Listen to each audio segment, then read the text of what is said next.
What's up guys, it's Cody here, and today in this video we're going to be talking about KANOA. Now, if you guys haven't seen my first two videos on KANOA, then I definitely recommend checking them out. The first one is obviously the review of the KANOA earbuds. If you haven't seen that, I'll put a link in the description. Same thing for the aftermath, after the company actually shut down entirely after my terrible review of their product. So both of those videos will be in the description. I definitely recommend checking them out and then coming back to this one to get the full picture of KANOA and get all the information that you possibly could ever want about KANOA. So this will be my final update to this company that has just basically vanished into thin air and stolen everybody's money. So the reason for this video is Marissa Kendall over at Mercury News just did a new piece on KANOA and did her own detective research work and found out a lot of very interesting things. If you guys want to check out that post, I'll put it in the description as well. But I just want to tell this story because to me it's really interesting, even though I know a lot of people are really pissed off at this company and the founder Sival for stealing all of their money and not coming up with a product. But let's start from the beginning and let's talk about KANOA's dirty little secrets. So the founder of KANOA, Sival Vanderloob, or Luby, I'm not sure how to say his last name, he came from a Caribbean island called Curacao, I think is how you say it. And over there is a beach called Playa Kanoa, which of course is where he got his company name. So he dropped out of college back in 2013 and then started up his company KANOA in 2015, just 2 years later. So of course, after he started KANOA, he started marketing these things to everybody, talking about all the cool stuff that they could do and how they were going to be not only better than the AirPods from Apple, but they were also going to come out before the AirPods from Apple. Now the AirPods have been out for like over a year now, or close to a year. And of course we know KANOA never made it to market. So after he announced all these features and these earbuds, Sival launched a pre-order campaign and the customers just started rolling in. They were eating it up. They were like, these sound awesome, look awesome, they have promising features, and they're gonna come out before the AirPods. But what's a pre-order party without a little discount?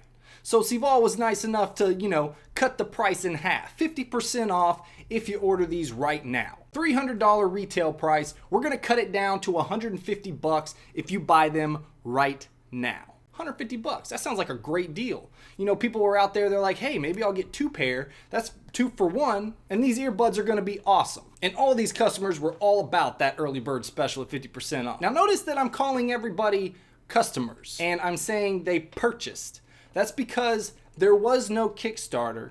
That wasn't a thing. I thought it was a Kickstarter. Apparently, he was just selling them straight outright. And he was saying, hey, we're gonna deliver these at this time. There wasn't a Kickstarter. I even heard about people going back to Kickstarter and saying, hey, where's my money? I want a refund. KANOA went under. And Kickstarter's like, dude, no, there was no Kickstarter for KANOA. So KANOA was literally stealing money from people and trying to develop headphones. Supposedly, that's what I would like to think. I would at least like to think that Sival and that team actually tried. I hope that they actually really tried. I hope that they tried and failed. Otherwise, it was literally just grabbing money and lying, committing fraud, and stealing everybody's money. So back to the story. In 2016, when these customers started buying these earbuds, they were supposed to be shipped in April. They were supposed to receive those earbuds in April of 2016. And then KANOA was like, oh, well, we're not really ready yet. I think we should be ready in June. Let's shoot for June. We're sorry for the delay. June is the month. June of 2016, we'll get them out. June rolls around. Oh, well, we're not quite ready at June. Let's go for September. There's been some delays, but September, for sure, absolutely. There's no way we're ever gonna miss September. September is the month. September 2016. Guess what? You already know, because nobody ever got headphones. They were delayed again until the spring of 2017. Pretty insane, but the insane part is not necessarily that there was a delay, because there's sometimes delay in these things. But the insane part is that they continued, with all of these delays, they continued to roll in those pre-orders. They continued to tell people to buy these earbuds. But not only that, in September 2016, when they missed that deadline, they sent out an email blast saying that they only had 50 more units left in batch 2.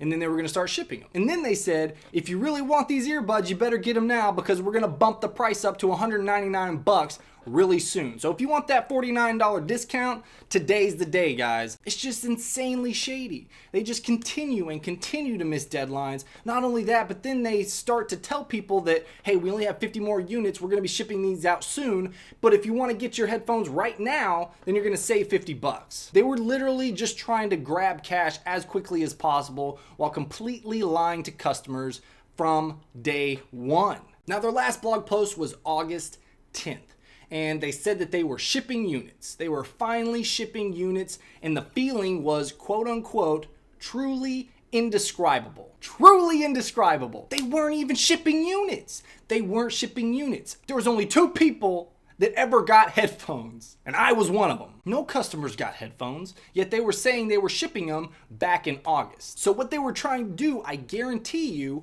is get me to do a good review of these earbuds so that they could push that out into their newsletter and get more people to buy these earbuds while they continued to not ship them.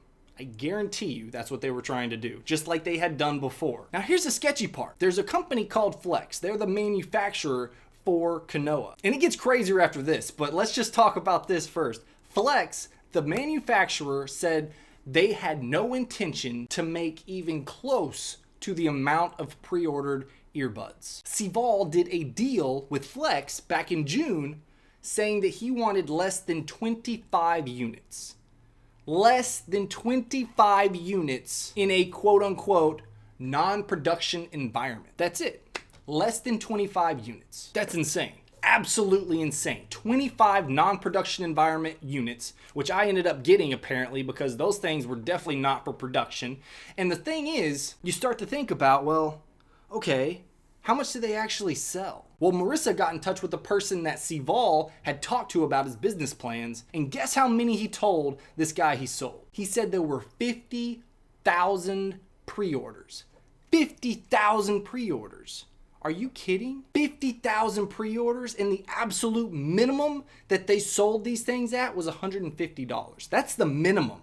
They went up. They were like 180 bucks. They sold some at 200, but the absolute minimum amount of money that he got from those pre-orders, $7.5 million. $7.5 million. Do you know what percentage of units 25 is to 50,000?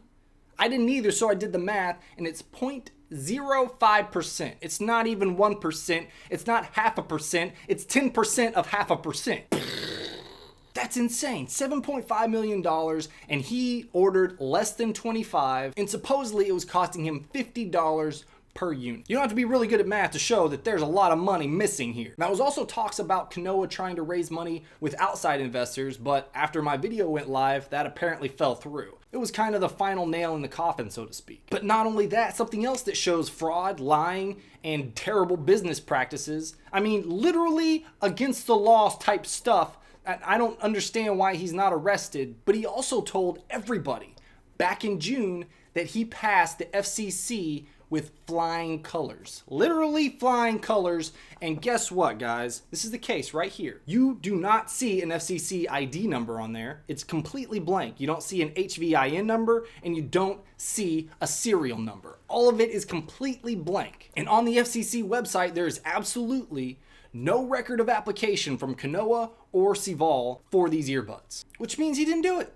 He didn't get approved by the FCC. And these earbuds would absolutely 100% require FCC certification in order to be sold. And there's not even an application on the FCC website for it. And Sival said that he passed with flying colors. Insane. Absolutely insane. I knew something was shady with this dude when I was talking to him on the phone. Now, if you're out like 150 bucks, 300 bucks, or however much money that you spent on these headphones, you should really feel for this guy right here. His name's Eric Birdman. He was a design consultant for KANOA. He's the guy that actually thought up the whole octagon shape and, the whole design of the earbuds. And he didn't work for them. He was a contractor. And KANOA left him high and dry for tens of thousands of dollars.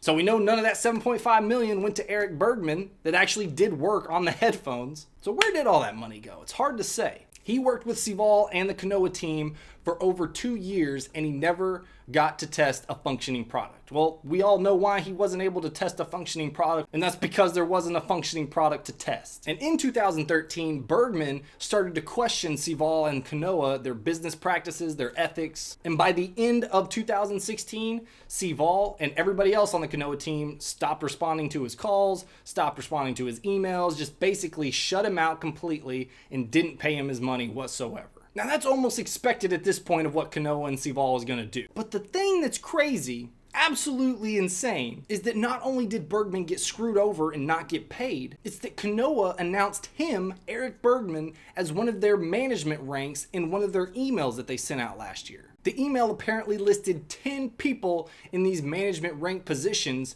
and turns out almost all of them were contractors. They didn't actually work for the company. They were just contractors. I even have an email from Seval saying thank you on behalf of the 4 people that work at KANOA. So apparently there were only 4 people that worked at KANOA. Of course, it could all be a lie, and literally it could just been Seval, screwing everybody over. He's the only person that I actually talked to on the phone. He might be the only person. Maybe he made up all these other people. I don't know. It's just, this is all so crazy to me. So after my review went live, he went completely silent. He tried to call me, 30 minutes after that review. I didn't answer. And then the entire company shut down. And then they put up a letter thanking all of their backers on their crowdfunding campaign, which never was a thing. Nobody knew about this crowdfunding campaign. Everybody thought they were purchasing products. But Seval saw it as, thanks for your money, we'll do our best. I mean, I don't think that 50,000 people are gonna fork over $150 a piece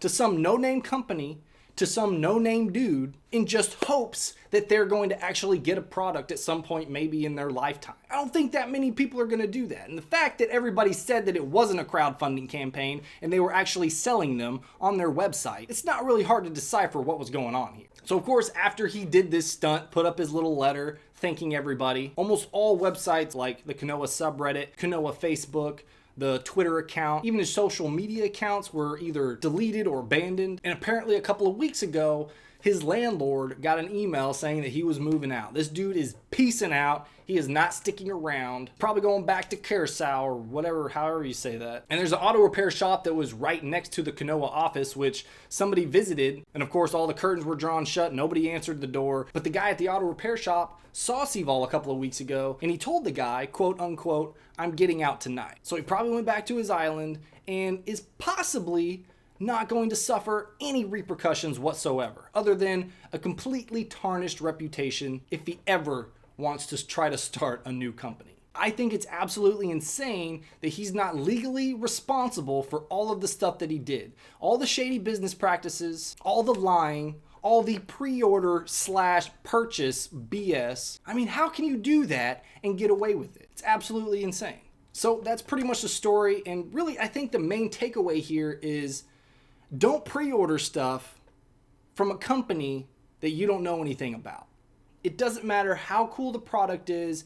Don't think that you're gonna miss out on it, because if it's a good product and if it's a reputable company that's gonna stick around, then you're gonna have the ability to get those products once they're officially released. If you pre-order products from a no-name company, from a no-name guy promising awesome products, it could turn out to be like a KANOA. So that's the last update that I think I'll do on KANOA, unless something just absolutely insane happens and I feel like, it's newsworthy to tell you guys about. But of course, I'm really interested to hear what you guys have to say about KANOA, about Seval, about this entire situation down in the comments below. All right, guys, that's all I got for this video. Hope you enjoyed it. And if you did and you want to see more of my videos, make sure you subscribe, and I'll see you guys in the next one.